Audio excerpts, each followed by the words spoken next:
Welcome વિદ્યાર્થી મિત્રો. જ્યોમેટ્રિકલ optics four JEE NEET જેનું સેશન 4 કે જેમાં તમને આપવામાં આવેલ DPP એનું સોલ્યુશન મેં રાખ્યું છે. સેશન બહુ લાંબુ નથી પણ કન્સેપ્ચ્યુઅલ છે, એટલે મેં નામ આપ્યું છે conceptual numericals based on reflection. Next session થોડું લાંબુ હશે પણ તમામ પ્રકારના જે તમારા અરીસાના પ્રોબ્લેમ છે, પછી ગોળી અરીસો હોય કે સમતલ, એનું ડિસ્કશન ત્યાં કરેલું છે. તો મહેરબાની કરીને આ બધા પ્રોબ્લેમ્સ તમારી JEE નીટની નોટમાં વ્યવસ્થિત લખજો. મેં બધા ડિફરન્ટ ટાઈપ્સના લીધા છે કે જેથી તમને અરીસાઓ વિશેનો સંપૂર્ણ ખ્યાલ આવી જાય. ચાલો, તો પહેલો ક્વેશ્ચન હતો આપણો. Two plane mirrors of length capital L are separated by a distance L. બે અરીસાઓ છે, એકબીજાથી L જેટલા અંતરે રાખેલા છે. And a man M2 is standing at distance capital L from the connecting line of mirrors as shown in figure. ચાલો, તો એક M2 માણસ છે કે જે L જેટલા અંતરે રહેલો છે. A man M1 બીજો માણસ જે છે is walking in a straight line at distance 2L parallel to mirror at speed u. 2L અંતરેથી બે અરીસાઓને સમાંતરીને ગતિ કરે છે u જેટલી ઝડપથી. Then M2 at O will be able to see image of M1 for real time. તો આ M2 જે છે તે M1 ને કેટલા અરીસામાં કેટલા સમય સુધી જોઈ શકશે. આનાથી ઊંધું પણ વિચારી શકે કે ભાઈ M1 છે તે M2 ને કેટલા સમય સુધી જોઈ શકશે. હંમેશા આ તો ફિલ્ડ ઓફ વ્યૂનો પ્રશ્ન થઈ ગયો, એટલે તરત તમે શું વિચાર કરશો? M2 માંથી બે કિરણો એક્સ્ટ્રીમ એન્ડ્સ પર તમે મોકલશો. આપણે ઊંધું વિચારીએ છીએ. આપણે M1ના પ્રતિબિંબને બદલે M1ની સાપેક્ષે આપણે M2નું પ્રતિબિંબ લઈએ છીએ. તો ચાલો, M2નું પ્રતિબિંબ તો આપણને ખ્યાલ છે કે અરીસામાં ક્યાં રચાશે? આ L અંતર હોય તો આ પણ L અંતરે. ચાલો, તો એક્સ્ટ્રીમ છેડાઓ પર તમે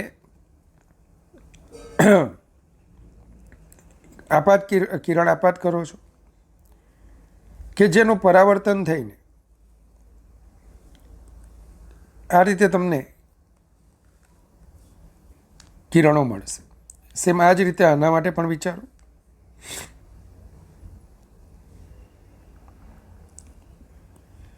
તો આટલા ભાગમાં અને આટલા ભાગમાં જ્યારે M1 હશે ત્યારે M1 M2 એકમેકને જોઈ શકશે, કારણ કે આટલા રેન્જમાં જ કિરણો ત્યાંથી જાય છે.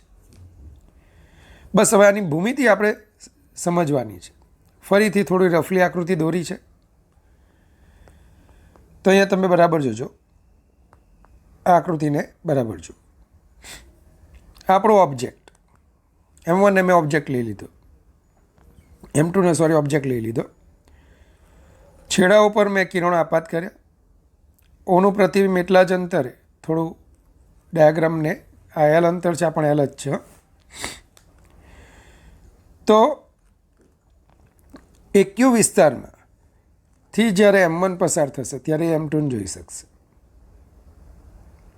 અથવા M2 એ એક્યુ વિસ્તારમાંથી જ્યારે M1 પસાર થાય ત્યારે તેને જોઈ શકશે. હવે આ જ રીતે બીજા અરીસા માટે પણ તમે કરો. તો બીજા અરીસા માટે જ્યારે તમે ફિલ્ડ ઓફ વ્યૂ મેળવશો તે આટલું હશે. ફિલ્ડ ઓફ વ્યૂ સ્વાભાવિક છે, સિમેટ્રી છે, તો એક્યુ અને આ અંતર સમાન જ હશે. તો આપણે એક્યુ શોધવાનું છે. હવે આ જ અઘરું છે, અને હું વારંવાર કહું છું કે ભાઈ ભૂમિતિનું નોલેજ પરફેક્ટ રાખજો. આ અંતર L, આટલું અંતર L અને આ અંતર 2L છે, તો ટૂંકમાં આપણે અંતર L જ થાય. તો એમથી આઈનું અંતર 3L છે. બીજું બે અરીસાઓ વચ્ચેનું અંતર L હતું, અરીસાઓની લંબાઈ L છે, અને સિમેટ્રિક પોઈન્ટ છે તો આટલું અંતર L/2 થશે. થોડા ત્રિકોણોની ચર્ચા કરો તો આ એક મોટો ત્રિકોણ તમને મળશે AMI અને STI, બંને સમરૂપ થશે. આ કાટખૂણો ને આ ખૂણો બરાબર કોમન થાય. તો એસટીઆઈ અને એએમઆઈ સમરૂપ. તો M upon MI, ST upon TI. તો આના પરથી તમને એમ મળશે. ચેક કરી. તો એમ મળશે 9L/2. ચાલો, આટલું અંતર 9L/2 તમને મળ્યું. તો 9L/2 અંતરમાંથી હવે QM શોધવાનું છે. તો QMI અને NTI પણ સમરૂપ ત્રિકોણો છે. QM upon MI, NT upon TI. NT L/2 છે, TI L છે અને MI 3L છે. તો આના પરથી QM તમને મળશે 3L/2. ચાલો, આ અંતર 3L/2. 9L/2 માંથી 3L/2 બાદ કરો તો અંતર મળશે 6L/2 અથવા 3L. અને કુલ ફિલ્ડ ઓફ વ્યૂ એટલે કે કુલ દ્રશ્યમાન વિસ્તાર 6L થશે. વ્યક્તિ કેટલી ઝડપથી જાય છે? તો કે યુ ઝડપથી જાય છે. કેટલા અંતર સુધી દેખાય છે? તો 6L અંતર સુધી દ્રશ્યમાન થાય છે. તો માગેલો સમય બરાબર અંતરના છેદમાં ઝડપ. ચલો, ક્લિયર? આગળ વધીએ. In the diagram shown all the velocities are given with respect to earth. What is the relative velocity of the image in mirror 1 with respect to the image in the mirror 2? The mirror forms an angle beta with the vertical. બરાબર? તો બરાબર ધ્યાન આપવાનું છે. બહુ સહેલો પ્રશ્ન છે, પણ તમને આ આવડતું, વિચારતા નથી આવડતું. આપણે આ બંને અરીસાઓમાં વેગ બતાવવાના છે. ક્લિયર? હવે ધ્યાન આપો. આકૃતિ બરાબર સમજો. આ મેં સમજાવેલું ગયા વર્ષે, તેમ છતાં અડધાને તો સમજ જ નહીં પડેલી. ત્યારે મને એમ ફીલ થતું કે કંઈક આદિવાસી વિસ્તારમાંથી તો નથી આવ્યો ને. બટ તમે તો સ્માર્ટ છો બધા, તમને તો બધી જ સમજ પડે. સાંભળી લો. આ જે ઓબ્જેક્ટ છે આપણો, જે અરીસા 2ને પેરેલલી ગતિ કરે છે, તો અરીસા 2માં પ્રતિબિંબનો વેગ શું થશે? તો અરીસા 2માં પ્રતિબિંબનો વેગ વાય ઘટક છે. સમજી લો ને, આ એક્સ. તો આ દિશામાં તો કોઈ ગતિ છે જ નહીં. તો જે વસ્તુનો વેગ હશે તે જ પ્રતિબિંબનો વેગ હશે. તો આ બીજા અરીસામાં પ્રતિબિંબનો વેગ આમ મળ્યો. ક્લિયર? પહેલા અરીસા માટે વિચારે તો આ ખૂણો તમને બીટા આપેલો છે શિરોલંબ સાથેનો. બરાબર જોજો, બીટા આપેલો છે. ક્લિયર? હવે ધ્યાન આપો. વસ્તુ માટે આપણે વિચારીએ. આ વસ્તુ છે. એકચ્યુઅલી આ પ્રતિબિંબનો પણ વેગ છે. કયા? બીજા અરીસામાં પ્રતિબિંબનો વેગ. અને એ જ વસ્તુનો પણ વેગ છે આપણો. તો હવે વીના તમે બે ઘટક પાડી શકો. જોજો, બરાબર આ શિરોલંબ છે. તો મિરર 1ને સમાંતર વેગનો ઘટક વી કોસ બીટા, જે રિમેન્સ અનચેન્જડ, એ બદલાવાનો નથી. એટલે મિરર 1માં વસ્તુનો વી કોસ બીટા વેગ આમ જોવા મળશે. અને બીજું, મિરર 1ને લંબ વસ્તુનો વેગ વી સાઇન બીટા થશે. તો પ્રતિબિંબનો વેગ પણ વી સાઇન બીટા થવો જોઈએ. ચાલો, હવે આ થયો બીજા મિરરમાં પ્રતિબિંબનો વેગ. તો વસ્તુનો વેગ પણ મેં પહેલાં કીધો છે, કારણ કે બંને સેમ જ છે. મિરર 2 માટે વસ્તુ અંતર બદલાતું નથી. તો ચલો, મિરર 2ની સાપેક્ષે મિરર 1નો વેગ શોધવાનો છે. તો મેં વીના ઘટક પાડી દીધા. વી સાઇન બીટા, વી કોસ બીટા. સ્વાભાવિક છે કે વી કોસ બીટા ઘટકો એક જ દિશામાં છે. તો સાપેક્ષ વેગ એટલે વેગોની બાદબાકી. તો વી કોસ બીટા ઘટકો એકબીજાને અસર નાબૂદ કરે. જ્યારે વી સાઇન બીટા ઘટકો પરસ્પર વિરુદ્ધમાં છે. આથી મિરર 2ની સાપેક્ષે 1નો વેગ. તો સેમ કાઇનેમેટિક્સમાં આપણે ભણતા હતા કે ભાઈ જ્યારે પણ બે વસ્તુઓ એકબીજા તરફ ગતિ કરે તો સાપેક્ષ ઝડપ એટલે બંને ઝડપનો સરવાળો. તો મિરર 2ની સાપેક્ષે મિરર 1નો વેગ શું થશે? 2v sin beta. કન્સેપ્ચ્યુઅલ છે, આવા જ દાખલા પૂછાય નીટ JEEમાં કે લાંબા સોલ્યુશન ના આવે. ચાલો, તો હવે ત્રીજો ક્વેશ્ચન છે. 2 mirrors are inclined at an angle theta as shown in figure. Light ray is incident parallel to one of the mirror. The ray will start retracing its path after third reflection if કે ત્રીજા પરાવર્તન પછી એ retrace કરે છે. હવે ધારો કે આ રિટ્રેસ એટલે કે પોતાના મૂળ માર્ગે પાછું ફરે છે. તો આવું ક્યારે આપણે વિચારવાનું? જો સમજી લો તમારી પાસે આવી રીતે 2 મિરર આપેલા છે અને આપણું કિરણ કોઈ એક મિરરને સમાંતર આવે છે. સમજી લો આને સમાંતર આવે. હવે 3 પરાવર્તન થવાના છે. તો પહેલું તો થઈ ગયું, બીજું કંઈક અહીંયા લઈ લો અને ત્રીજું પરાવર્તન એવું કરો કે જે આ અરીસાને લંબરૂપે હોય. કારણ કે લંબરૂપે આપાત થતું કિરણ લંબરૂપે પરાવર્તન પામે. બસ આખી પ્રકૃતિ ઉલટાઈ ગઈ. હવે આ કિરણ પોતાના આ જ માર્ગને રિટ્રેસ કરીને પાછું જતું રહેશે. કેટલા પરાવર્તન થયા ચેક કરો? પહેલું, બીજું, ત્રીજું. થોડું ધ્યાન આપીએ. આ ખૂણો થીટા છે તો આ ખૂણો 90 - થીટા છે, કારણ કે આ 90 છે. ક્લિયર? તો મદદ કરજો. જો આ 90 - થીટા હોય, આ ખૂણો 90 - થીટા હોય, બીજું આ બે સમાંતર રેખા છેદિકા, તો આ ખૂણો થીટા, તો આ 90 - થીટા, આ પણ 90 - થીટા, આપાત કોણ ઇઝ ઇક્વલ ટુ પરાવર્તન કોણ, તો આ ખૂણો થીટા થાય. તો આ પણ 90 - થીટા થાય. વિદ્યાર્થી મિત્રો હવે ધ્યાન આપો. 90 - થીટા, 90 - થીટા, તો આ ખૂણો કેટલો થવો જોઈએ? 2 થીટા, કારણ 180 થવું જોઈએ કે નહીં? હવે આ બીજા અરીસાને દોરેલો લંબ છે તો આ આપાત કિરણના પરાવર્તિત કિરણ. આ બંને ખૂણા સરખા છે તો સ્વાભાવિક છે કે આ બે ખૂણા સરખા જ થશે.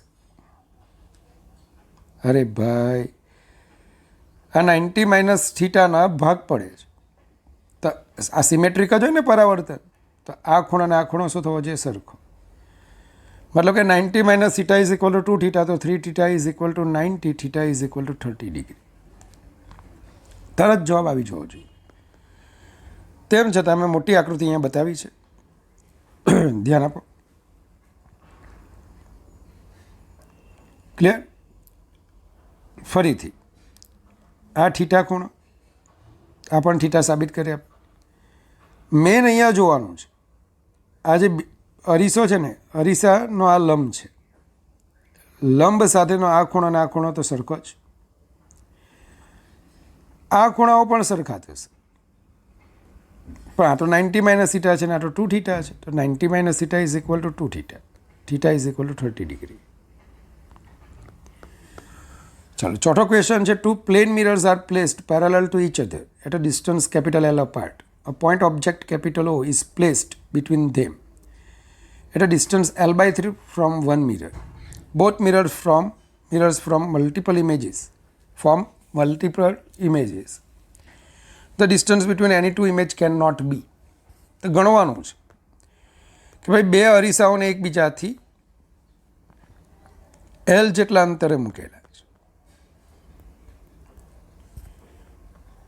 હવે એક વસ્તુને એક અરીસાથી L/3 અંતરે મૂકેલી છે.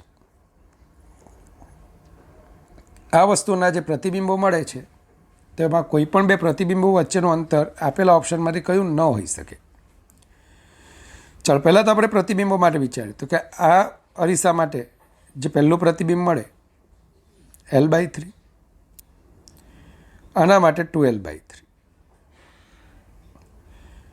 આના માટે હવે આ જે પ્રતિબિંબ છે પહેલા અરીસા માટે આભાસી વસ્તુ બનશે તો L + 2L/3, 5L/3. તો આનાથી 5L/3 અંતરે મળશે. સેમ આ વસ્તુ છે તે બીજા અરીસા માટે આભાસી વસ્તુ બનશે. તો L પ્લસ L/3 4L/3, તો આનું પ્રતિબિંબ 4L/3. ચલો આ બે વચ્ચેનું અંતર ગણો તો 2L/3 આવશે. ચલો આ બે વચ્ચેનું અંતર ગણો 4L/3 આવશે. ચલો આ બે પ્રતિબિંબોનું અંતર ગણો તો 2L/3 plus L plus L/3 મતલબ કે 2L આવશે. તો મળી શકતા નાનાથી નાનામાં નાનું અંતર કેટલું છે ભાઈ? 2L/3, પછી 4L/3 અને પછી મોટામાં મોટું અંતર 2L અને પછી અંતરો મોટા થતા જશે. આની કરતાં જે શક્ય હશે ને, મતલબ કે 4L/3 અને 5L/3 વચ્ચેનું અંતર, 2L/3 અને 5L/3 મતલબ કે આ બે પ્રતિબિંબો વચ્ચેનું અંતર, એ આ બધા કરતાં મોટા હશે. સો આમાં 3L/2 કશે 1.5L આવ્યું ના, તો આ અંતર શક્ય નથી. ચાલો નેક્સ્ટ ક્વેશ્ચન છે. A plane mirror is moving with velocity 4i cap plus 5j cap plus 8k cap. A point object in front of the mirror moves with a velocity 3i cap plus 4j cap plus 5k cap. Here k cap is along the normal to the plane mirror and facing toward the object. The velocity of the image is. અહીંયા ઘણા વિદ્યાર્થીઓ બહુ ભૂલ કરે. A plane mirror is moving with a velocity 4i cap plus 5j cap plus 8k cap. મતલબ કે મિરરની velocity આપેલી છે. પોઈન્ટ ઓબ્જેક્ટ બિંદુવત વસ્તુ આપેલી છે, એનો વેગ 3i cap plus 4j cap plus 5k cap છે. પ્રતિબિંબનો વેગ શોધો. બસ મગજમાં આટલું જ જોઈએ.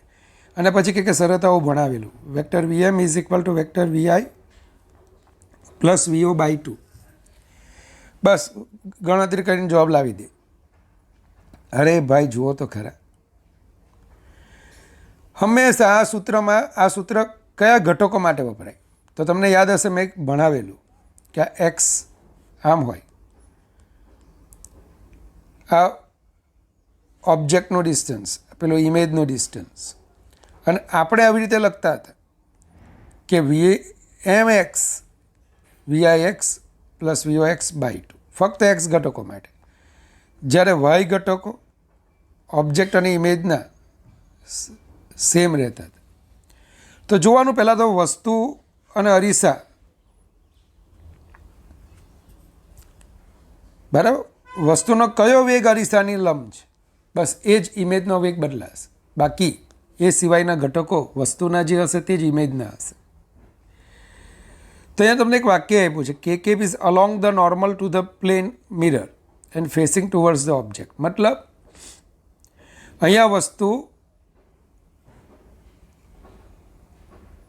વેગ અરીસાને જે લંબ દિશા છે તે ઝેડ દિશા છે. મતલબ અરીસાને લંબ દિશા ઝેડ દિશા છે, તો ઝેડ દિશામાંનો વસ્તુનો વેગ અને પ્રતિબિંબનો વેગ જુદો, બાકીના દિશામાંના વેગ સરખા. તો વસ્તુનો વેગ એનો એક્સ ઘટક અને વાય ઘટક એ પ્રતિબિંબ માટે પણ સેમ રહેશે, ફક્ત ઝેડ ઘટક બદલાશે. તો અહીંયા VOZ is equal two 5, VMZ is equal two 8, તો VIZ શોધવાનું છે. VMZ is equal two VOZ plus VIZ/2. સાદુરૂપ આપતા VIZ 11 આવશે. તો હવે પ્રતિબિંબ માટે VIX is equal two VOX is equal two 3, માટે VIY is equal two VOY બરાબર 4 હોવાથી પ્રતિબિંબનો વેગ વેક્ટર VI બરાબર 3i cap plus 4j cap plus 11k cap થશે. ચાલો એના પછી છે, man of height h is walking away from a street lamp with a constant speed v. h ઊંચાઈનો એક માણસ એક સ્ટ્રીટ લેમ્પ, બરાબર, રસ્તા પરના જે થાંભલો હોય, લાઇટનો થાંભલો, તેનાથી બરાબર દૂર વી જેટલી અચળ ઝડપથી ગતિ કરે છે. The height of the street lamp is 3h. Street લેમ્પની ઊંચાઈ 3h છે. The rate at which of the length of the man shadow is increasing when he is at a distance 10h from the base of the street lamp is. તો street લેમ્પના પાયાથી જ્યારે વ્યક્તિ 10h અંતર આવેલો હોય, 10h અંતર આવેલો હોય, ત્યારે એના શેડો, પડછાયો, એનો વેગ શોધવાનો છે. ચલો આ માણસની ઊંચાઈ h છે, આ સ્ટ્રીટ લેમ્પ છે, તો સ્ટ્રીટ લેમ્પમાંથી આવતા કિરણો આટલા ભાગમાં વાય જેટલા અંતરમાં પડછાયો રચે છે. ચલો, આ અંતર એક્સ છે. જ્યારે એક્સ બરાબર 10h હોય ત્યારે પડછાયાની લંબાઈ વધવાનો દર શોધવાનો છે, મતલબ ડીવાય બાય ડીટી શોધવાનો છે, પડછાયાનો વેગ. હા, એક્સ અંતર વધે છે, માણસ આમ ચાલે છે ને, તો ડીએક્સ બાય ડીટી એક્સ અંતરના વધારાનો દર એટલે જ માણસની ઝડપ થાય, વી થાય. બસ હવે કામ થઈ ગયું આપણું. તમે જો આ ખૂણો કોમન છે, આ બે ત્રિકોણો કાટકોણ ત્રિકોણ છે, તો સમરૂપ ત્રિકોણો થયા. તો હું 3h અપોન h કરું તો x plus y upon y થશે. પરિણામે 3y is equal to x plus y, તો 2y is equal to x. સમીકરણનું સમય ટીની સાપેક્ષે વિકલન કરતા 2 dy by dt is equal to dx by dt. પરંતુ ડીએક્સ બાય ડીટી બરાબર વ્યક્તિનો વેગ બરાબર વીએમ બરાબર વી તથા ડીવાય બાય ડીએક્સ, માફ કરજો, ડીવાય બાય ડીટી પડછાયાનો વેગ વીએસ હોવાથી 2વીએસ બરાબર વી, માટે વીએસ બરાબર વી બાય 2 થાય. તો વિદ્યાર્થી મિત્રો, તમને જે પ્રોબ્લેમ હોમવર્કમાં આપેલા હતા એનું સોલ્યુશન તમે આ રીતે કરી શકો. થોડી ટ્રાય કરો, જુદી જુદી રેફરન્સ બુકમાંથી અરીસાને કમ્પ્લીટ કરી નાખો, તો આપણને વક્રી ભવનમાં મજા આવશે. થોડું તમારું ભૂમિતિનું નોલેજ વધી જતાં વક્રી ભવનમાં તમને ખૂબ મજા આવશે. ચલો, તો શુદ્ધ અંતઃકરણથી ભગવાન પાસે તમારા માટે અનંત આશીર્વાદની માંગણી કરું છું. ભગવાન તમને સદાય હસતા રાખે. Goodbye, take care, God bless you infinitely, all my students.